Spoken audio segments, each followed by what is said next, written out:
20 और 21 सितंबर 2023 की रात लगभग 3 बजे के आसपास का वक्त हो रहा था। कुछ पुलिस वाले एक घर के दरवाजे पर बेल बजा रहे थे। सुबह सुबह की बात थी, 3 बजे थे। अभी पूरी तरह से भोर भी फटी नहीं थी। घर वाले घबरा जाते हैं, परेशान हो जाते हैं कि इतनी सुबह आखिरकार कौन है। जब शुरू में दरवाजे की बेल बजाई जाती है तो कोई रेस्पॉन्स नहीं आता। फिर पुलिस गुस्से में आती है और दरवाजे को पीटना शुरू कर देती है। जैसे दरवाजा पीटा जाता है तो घर का एक लड़का होता है, नाम उसका शाहरुख होता है। शाहरुख अपने घर वालों से कहता है कि मैं जाकर दरवाजा खोलूंगा, आखिरकार इतनी रात में कौन है। जैसे दरवाजा खोला जाता है, दरवाजा खुलते ही उससे पूछा जाता है कि तुम्हारा नाम क्या है। वो कहता है कि मेरा नाम शाहरुख है। शाहरुख नाम सुनते ही पुलिस वाले उसको पीटना शुरू कर देते हैं। घर वाले बचाने की कोशिश कर रहे थे और इसी बीच में घर वालों ने पूछा कि इससे गलती क्या हुई है, तुम इसे क्यों मार रहे हो, आखिरकार बात क्या है। पुलिस वाले कहते हैं कि तुम्हारे इस लड़के ने एक लड़की का बलात्कार किया है, साथ ही उसकी हत्या भी कर दी है। ये बात सुनने के बाद घर वाले घबरा जाते हैं, परेशान हो जाते हैं, अपने कदम पीछे कर लेते हैं। पुलिस वाले कहते हैं कि कोई भी बातचीत करनी है, कुछ भी पूछना है, सीधा थाने आ जाइएगा, इससे पहले हम तुमसे बात नहीं कर सकते। आखिरकार पुलिस इस शाहरुख को लेकर जाती है। शाहरुख से जब बातचीत की जाती है तब और दो नाम सामने आते हैं जो इसी के गांव के रहने वाले थे। एक का नाम एजाज होता है, दूसरे का नाम इमरान होता है। पुलिस इनको भी अपने साथ जीप में रख लेती है और सीधा थाने लेके आ जाती है। जब इनसे लगातार पूछताछ की जा रही थी, पूछताछ करने के बाद एक नाम आता है सोनू उर्फ अरुण खन्नीवाला। आखिरकार पुलिस इसके पास भी पहुंचती है, लेकिन ये ट्रक ड्राइवर होता है और इसका ट्रक बहुत दूर था। आखिरकार पुलिस उस ट्रक का पीछा करते करते वहीं पहुंच जाती है और उसको भी हिरासत में लेकर सीधा आती है। इन तीनों चारों को गिरफ्तार किया जाता है। गिरफ्तार करने के बाद जेल भेज दिया जाता है। इन पर चार्ज था एक लड़की के साथ बलात्कार करना और साथ ही उसकी हत्या कर देना। जब पुलिस ने इस मामले की जांच पड़ताल की और मामला फिर सोशल मीडिया के हर जगह चर्चाओं में रहा था और चर्चाओं में रहने के बावजूद इसी बीच में लगभग ये 18 महीने से लगातार जेल में थे और ये लड़की जिसकी हत्या जिसके बारे में बलात्कार की बात की जा रही थी, वो अचानक से थाने आ जाती है और थाने आने के बाद कहती है कि साहब मैं तो जिंदा हूं। बस इतना कहना था। ये एक बार मामला फिर से हाईलाइट हो जाता है, लेकिन इस बात को 18 महीने बीत जाते हैं। आखिरकार और 2 महीने के बाद इन चारों को जमानत मिल जाती है और जब इनसे पूछा जाता है तो कहानी वाकई हैरान करने वाली आती है, चौंकाने वाली कहानी सामने आती है। आज की इस कहानी के माध्यम से यही जानने और समझने की कोशिश करते हैं कि आखिरकार मीडिया में बाद में क्या प्रकाशित हुआ था। आदाब, नमस्कार, सत श्री अकाल। मैं उस्मान सैफी। आज की जो सच्ची घटना मैं आपको सुनाने जा रहा हूं, सच्ची घटना है मध्य प्रदेश के जिला झाबुआ की। झाबुआ का एक थाना लगता है थांदला, और ये एक थांदला थाना क्षेत्र का एक गांव लगता है। वहां के पंचायत प्रतिनिधि होते हैं प्रकाश काटरे। वो पुलिस को सूचना देते हैं, कहते हैं कि साहब ये तारीख थी 14 सितंबर 2023 कि साहब यहाँ तालाब में एक लड़की की लाश पड़ी हुई है, आप जितनी जल्दी हो सके आ जाइए।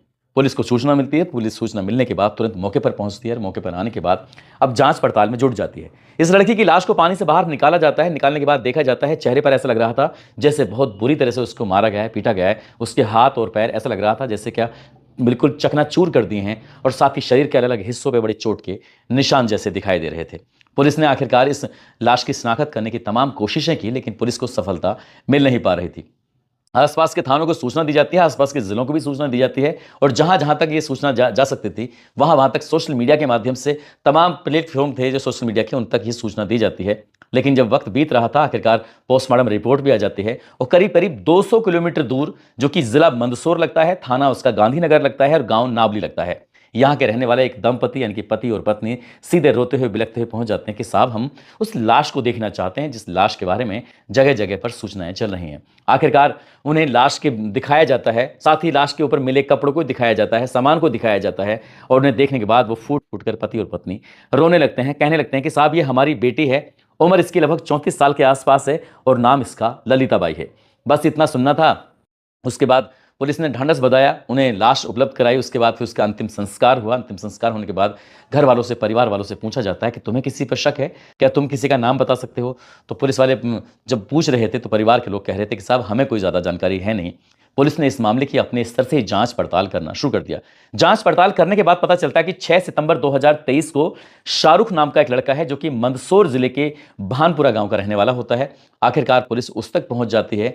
20 और 21 सितंबर 2023 की रात लगभग 3 बजे के आसपास उसके घर का दरवाजा खटखटाया जाता है और दरवाजा खटखटाने के बाद शाहरुख को हिरासत में लिया जाता है। शाहरुख ही नहीं बल्कि उसका एक और साथी होता है जो कि पेशे से मजदूर होता है, एजाज। दूसरा इमरान होता है और उनका एक और साथी होता है जिसका नाम सोनू उर्फ अरुण खन्नीवाला, जो कि ट्रक ड्राइवर होता है। पुलिस उसको भी हिरासत में लेती है और इन चारों पांचों को हिरासत में लेने के बाद पुलिस इन्हें जेल भेज देती है और धीरे धीरे करके वक्त आगे बढ़ रहा था। जैसे वक्त आगे बढ़ रहा था, 1 महीने, 2 महीने और 6 महीने, इसी तरह से 18 महीने हो जाते हैं और तारीख आ जाती है 11 मार्च 2025। 11 मार्च 2025 की तारीख आ जाती है। ललिता बाई अचानक से प्रकट हो जाती है और प्रकट होने के बाद सीधा अपने माता पिता के पास पहुंच जाती है। जैसे उसके माता पिता ने अपनी बेटी को देखा, अपनी बेटी को देखकर वो एकदम से हैरान हो जाते हैं, परेशान हो जाते हैं। कहते हैं कि बेटी तुम तो जिंदा हो, हम तो समझ रहे थे कि तुम मर चुकी हो। लेकिन जैसी लड़की ने देखा कि तुम क्या बात कर रहे हो, उन्होंने कहा कि हमने लाश देखी थी, लाश को पहचान की थी, तुम्हारे कपड़े थे, बिल्कुल तुम्हारे जैसी दिखाई दे रही थी, तुम अचानक से कहां से आ गई हो। घर वालों को यकीन नहीं हो रहा था अपनी बेटी को देखकर। बेटी ने जब कहानी सुनाई तो घर वाले और भी ज्यादा परेशान हो जाते हैं। लड़की कहती है कि मैं एक शाहरुख नाम के लड़के के संपर्क में आई थी, शाहरुख नाम के लड़के ने ही शाहरुख नाम के लड़के को मुझे बेच दिया, उसने राजस्थान के कोटा में मुझे रखा, अपने साथ रखा, जबकि वो खुद शादीशुदा थी, उसको एक बेटा और एक बेटी होता है, पति था उसका, सब कुछ उसकी जिंदगी थी। अचानक से उसको जब बेच दिया जाता है, बेचने के बाद उसको घर में कैदी बना के रखा जाता है। वहां पर वो शाहरुख नाम का लड़का जिसके बारे में बताया जाता है, उसको रखता था, उसके साथ वो जो भी करता था। और उस लड़की ने वहां से निकलने की तमाम कोशिशें की, लेकिन वो वहां से निकल नहीं पा रही थी और लगभग 18 महीने बीत जाते हैं। परिवार से संपर्क करने की तमाम कोशिशें कर रही थी, लेकिन संपर्क भी नहीं हो पा रहा था। इसी बीच में जो उसे लड़का लेके गया था, उसने बताया जाता कि लगभग 5 लाख रुपए के आसपास उसे खरीदा था। जब उसे लेके गया था तो उसको यह पता चलता है कि इसको अब बच्चे पैदा नहीं हो सकते, क्योंकि एक बेटा और बेटी पैदा होने के बाद इसने अपना अबॉर्शन करा लिया है, या अबॉर्शन नहीं, इनकी उसको अपना ऑपरेशन करा लिया है और ऑपरेशन कराने की वजह से इसको अब कोई बच्चे पैदा नहीं हो सकते। इसलिए एक दिन मौका पाती है और मौका पाने के बाद वो वहां से निकल के आ जाती है और वो तारीख होती है 11 मार्च 2025, जब अपने घर पे पहुंच जाती है।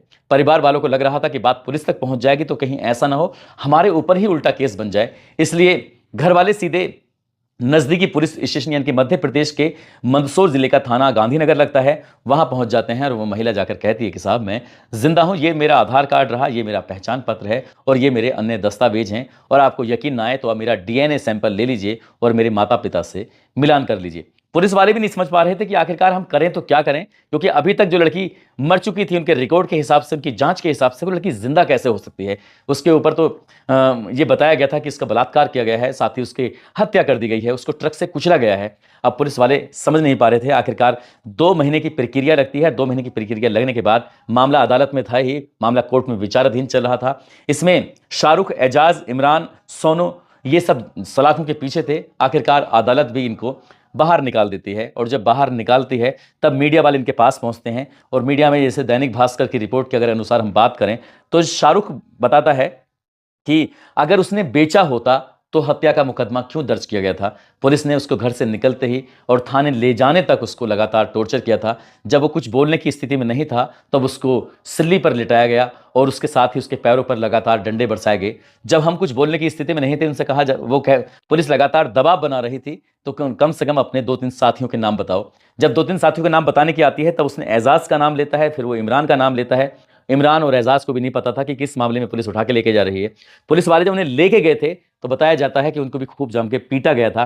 ठीक वैसे ही टॉर्चर किया गया था जैसे कि टॉर्चर इस शाहरुख को किया गया था। एजाज को भी वैसे टॉर्चर किया, इमरान को भी वैसे टॉर्चर किया। फिर एक और नाम था, उन्होंने कहा कि हमें एक ऐसे आदमी का नाम चाहिए, ऐसे ड्राइवर का नाम चाहिए जो गाड़ी चलाता हो, ट्रक ड्राइविंग करता हो। तब एक नाम दिया जाता है छोटू का। लेकिन जब छोटू के बारे में पता किया जाता है तो पता चलता है कि वो छोटू मुस्लिम है। और जब छोटू मुस्लिम है, इस बारे में उन्होंने कहा कि मामला कहीं कम्युनल ना हो जाए, इसलिए एक ऐसा नाम चाहिए जो मुस्लिम ना हो। इसलिए उसका नाम सोनू उर्फ अरुण का नाम सामने आता है। सोनू उर्फ अरुण को भी पुलिस हिरासत में लेती है। ऐसा दैनिक भास्कर की रिपोर्ट में, ऐसा उन्होंने अपने बयानों में कहा है, ऐसा पुलिस ने मीडिया में अपनी बात उन्होंने कही है। जब सोनू को लगातार टॉर्चर किया जाता है, ठीक वैसे ही टॉर्चर किया जाता है जैसे शाहरुख को किया था, एजाज को किया था या इमरान को किया था।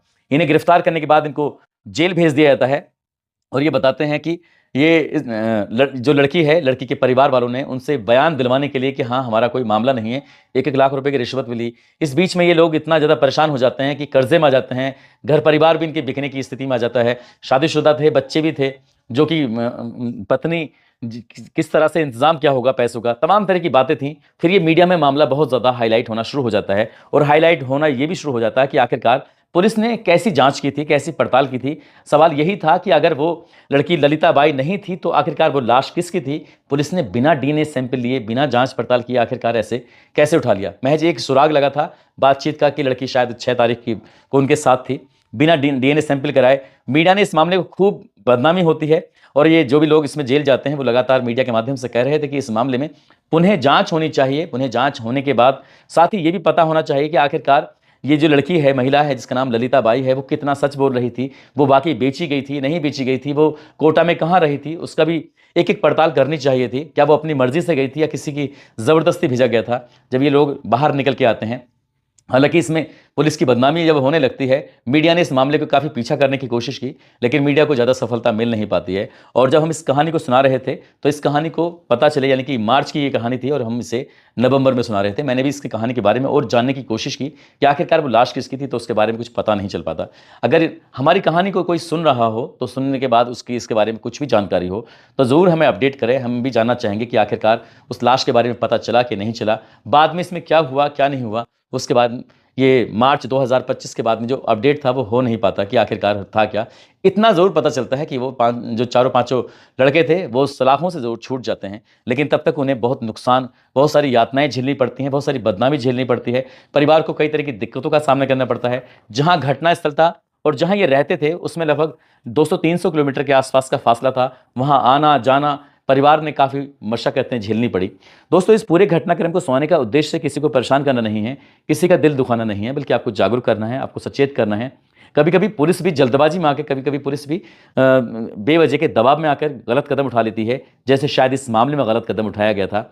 हालांकि ये कभी मामला खुलकर सामने आएगा भी नहीं आएगा, इस बारे में भी कुछ नहीं कह सकते, क्योंकि जितने भी ये लड़के पकड़े गए थे सबके सब गरीब परिवार से थे। साथ ही जो लड़की पकड़ी गई थी, जो लड़की गायब हुई थी, वो भी गरीब परिवार से थी। लेकिन मरने वाली कौन थी उसके बारे में वाकई ये सोचकर भी चिंता होती है कि आखिरकार वो कौन थी, इसके साथ क्या हुआ था, किसने किया था। ये बहुत सारे सवाल हैं जो अभी भी शायद सवाल ही बने हुए हैं।